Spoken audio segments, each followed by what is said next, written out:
جی دوستو السلام علیکم۔ مقبوضہ جموں اور کشمیر میں انتخابات کا شیڈیول فائنلی اناؤنس ہو گیا ہے۔ 3 فیزز میں یہ انتخابات ہوں گے۔ 18 سپٹمبر سے شروع ہوں گے، دوسرا فیز 25 ستمبر اور آخری فیز 1 اکتوبر کو ہوگا، اور پھر 4 اکتوبر کو نتائج کا اعلان کر دیا جائے گا۔ یہ حکومت کو کرنا تھا کیونکہ بھارت کی سپریم کورٹ نے جب اپنا فیصلہ سنایا 11 دسمبر پچھلے سال، تو ان کا کہنا یہی تھا کہ چلیے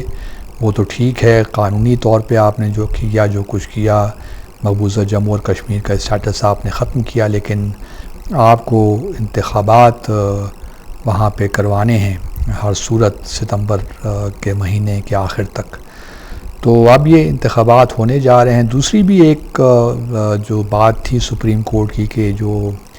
اسٹیٹ ہوڈ کا اسٹیٹس ہے وہ بھی آپ نے کرنا ہے بحال،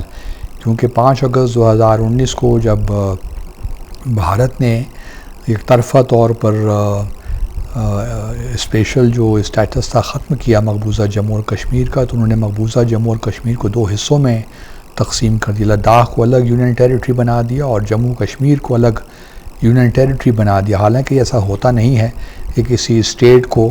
2 یونین ٹیریٹریز میں آپ تقسیم کر دیں۔ چلیے یہ بھی ہو گیا۔ تو اب انتخابات ہونے جا رہے ہیں اور حکومت ایک بار پھر یہ امپریشن دے گی کہ سب اچھا ہے جی، بہت حالات بہتر ہو گئے ہیں، کیونکہ اگر انتخابات نہ ہوتے تو یہ کہا جا سکتا تھا کہ دیکھیے صورتحال تو اچھی نہیں ہے۔ اس لیے سپریم کورٹ کے کہنے کے باوجود بھی بھارت کی حکومت وہ انتخابات وہاں نہیں کروا سکی۔ لیکن ابھی جو ایک معاملہ ہے وہ ہے restoration of the statehood, کہ اسٹیٹ یونین ٹیریٹری جو ہے جموں کشمیر کی، اس کو اسٹیٹ کا درجہ ملتا ہے کہ نہیں ملتا، کیونکہ ابھی تو یونین ٹیریٹری ہے۔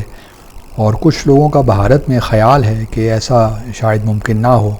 مستقبل قریب میں نظر نہیں آتا کہ بھارت ایسا کر پائے گا، کیونکہ وہ چاہے گا کہ ابھی بھی جو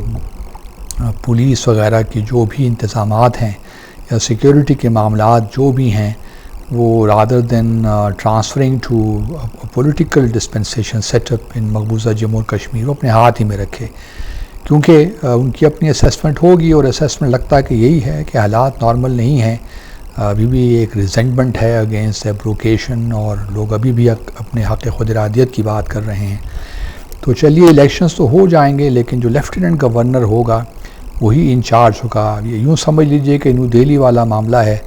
اس سے بھی سیریس معاملہ ہے۔ نیو دہلی میں تو چلیے یہ جو ڈریکونین لاز ہیں وہ تو نہیں ہیں، یا پھر 8-9 لاکھ جو سیکیورٹی فورسز ہیں وہ بھی وہاں پہ تعینات نہیں ہیں۔ تو یہاں پہ جو معاملہ ہے زیادہ سیریس ہے، لیکن جہاں جس طرح دہلی کا چیف منسٹر بیچارہ بے بس ہی ہوتا ہے، اس طرح لیفٹیننٹ گورنر جو ہے وہ بہت زیادہ پاورفل ہوگا ایز کمپیئر ٹو جو بھی چیف منسٹر بنے گا مقبوضہ جموں اور کشمیر کا۔ تو اس وجہ سے ایک لوگ ابھی تک جو ہیں ریکنسائل نہیں کر پائے، لیکن کچھ پولیٹیکل پارٹیز ایسی بھی ہیں جو کہ جموں اور کشمیر کے طور پہ بات کر رہا ہوں، تو اس میں اب کل ہی جو نیشنل کانفرنس ہے فاروق عبداللہ اور عمر عبداللہ کی جو پارٹی ہے، انہوں نے اپنا انتخابی منشور پیش کیا ہے، اور اس منشور کے مطابق انہوں نے کہا ہے کہ جی ہم اپنی جو جد و جہد ہے وہ جاری رکھیں گے کہ جموں اور کشمیر کو اس کا جو اسپیشل اسٹیٹس ہے، جو آرٹیکل 370 اور آرٹیکل 35A ہے، ان کو ہم نے بحال کروانا ہے۔ چلیے یہ تو چونکہ پہلے بھی یہ جو نیشنل کانفرنس ہے یا PDP ہے، یہ تو بھارت کانسٹیٹیوشن کو مانتے ہی تھے، تو ہم ان سے یہی توقع رکھ سکتے ہیں، ان سے زیادہ تو ان کی اور کوئی جو ہے ڈیمانڈ نہیں ہو سکتی۔ جہاں تک لداخ کو واپس شامل کرنے کا معاملہ ہے، میرا خیال میں اس پہ بھی وہ گیو اپ کر دیں گے ایونچولی، لیکن اسٹیٹ ہوڈ کی جو ہے restoration of the state status وہ شاید ان کے لیے ہو، اور حکومت اگلے آنے والے سالوں میں شاید کر بھی لے، لیکن ایسا لگتا نہیں ہے کہ انتخابات کے فوراً بعد ہی ہو سکے گا۔ دوسرا جو پوائنٹ ہے جو نیشنل کانفرنس نے اپنے انتخابی مشور میں اٹھایا ہے، وہ یہ ہے کہ پاکستان بھارت کے ساتھ جو ڈائیلاگ ہے اس پروسیس کو شروع کروانے میں ہم زور دیں گے۔ یہ خیر اب نیشنل کانفرنس کہتی رہے، پاکستان کی بھی اپنی پوزیشن ہے، بھارت کی بھی اپنی پوزیشن ہے، تو اس وجہ سے لگتا نہیں ہے کہ اس میں بھی کچھ تبدیلی آنے جا رہی ہے بہت جلد۔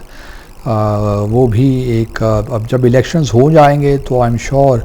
پاکستان بھی ری وزٹ کرے گا، سچویشن کو دیکھے گا کیا کس طرح معاملات چلتے ہیں آگے، تو اس کے بعد ممکن ہے کوئی ٹیکٹیکل ایڈجسٹمنٹس ہم کر سکیں، لیکن فی الحال نہیں لگتا۔ دوسری طرف بھارتیہ جنتا پارٹی نے بھی ایک اپنے جو کینڈیڈیٹس ہیں وہ کھڑے کیے ہیں جموں میں، تو وہ کھڑے کریں گے،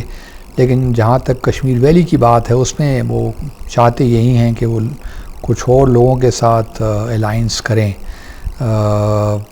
کشمیر ویلی کی حد تک، اور جو لوگ وہاں پہ ان کے خیال میں جیت سکتے ہیں ان کو سپورٹ کریں، کیونکہ اگلا معاملہ جو آئے گا وہ یہ ہوگا کہ جب بھی اسمبلی ہو جائے گی الیکٹ، تو اس اسمبلی سے جو پارلیمنٹ نے 5 اگست 2019 کو غیر قانونی اقدامات کیے تھے اس سے انڈورسمنٹ لیں گے جموں اور کشمیر کی جو اسمبلی جو بھی الیکٹ ہوگی آئے گی۔ تو یہ ایک پہلو ہے جو کہ بڑا اہم ہے، اب دیکھنا یہ ہے، اور اسی وجہ سے بی جے پی کوشش کرے گی کہ اس کو اتنی سیٹیں مل جائیں۔ 114 سیٹیں ہیں، 90 سیٹوں پہ انتخابات ہوں گے، کیونکہ 24 سیٹیں ہیں وہ جو آزاد جموں اور کشمیر کے ہماری طرف جو ہیں ان لوگوں کے لیے مختص کی گئی ہیں، تو 90 سیٹوں میں انتخابات ہوں گے۔ تو بھارت جنتا پارٹی یہ چاہے گی کہ اس کو میجارٹی مل جائے، اور ایسی میجارٹی ملے کہ وہ ایک ریزولوشن پاس کروا سکے جس کے تحت وہ انڈورسمنٹ ہو جائے جو اقدامات پارلیمنٹ نے کیے، 370 کو نکالا، 35 کو نکالا۔ تو اس وقت یہ گیم ہے، اور دیکھنا یہی ہے کہ جو دوسری پارٹیاں ہیں، اپنی پارٹی وہ تو بالکل جو ہے بی جے پی کی آپ کہہ سکتی ہیں کہ پراکسی پارٹی ہے اس طرح، بٹ ایک اور صاحب انجینئر رشید جو ہیں انہوں نے لاسٹ ٹائم جو لوک سبھا کے الیکشنز ہوئے تھے اس میں تقریباً 4 لاکھ ووٹوں کی لیڈ لی تھی، اور وہ جنون کشمیری ہیں، اور وہ بھی اپنی پارٹی کو ری آرگنائز کر رہے ہیں، اور انہوں نے کورٹ سے بھی رجوع کیا ہے کہ ان کو تہاڑ جیل سے نکالا جائے تاکہ وہ اپنی الیکشن کیمپین، کیونکہ پچھلے 4-5 سال سے تہاڑ جیل میں ہیں۔ تو دیکھنا اب یہی ہے کہ ان کی پارٹی کس طرح پرفارم کرتی ہے، خاص طور پہ ویلی میں پیر پنجال اور چناب کا جو ریجن اس میں، کیونکہ یہاں پہ مسلمانوں کی تعداد زیادہ ہے۔ تو انٹرسٹنگ یہ الیکشنز ہوں گے، اور آل فنگرز کراسڈ، کیونکہ اس وقت سیکیورٹی کے چیلنجز بھی ہیں، انڈیجنس جو ایک لحاظ سے ریزسٹنس ہے وہ بھی جاری ہے، جد و جہد ہے وہ بھی جاری ہے، اور الیکشنز 4 اکتوبر کو پتہ چلے گا کہ حالات کہاں ہیں، اور یہ بھی دیکھنا ہے کہ الیکشنز کے دوران تو کوئی ایسے واقعات نہیں ہوتے، اور جب الیکشنز رزلٹ نکلتے ہیں آیا سب لوگ ان کو مانتے ہیں کہ نہیں۔ Thank you very much.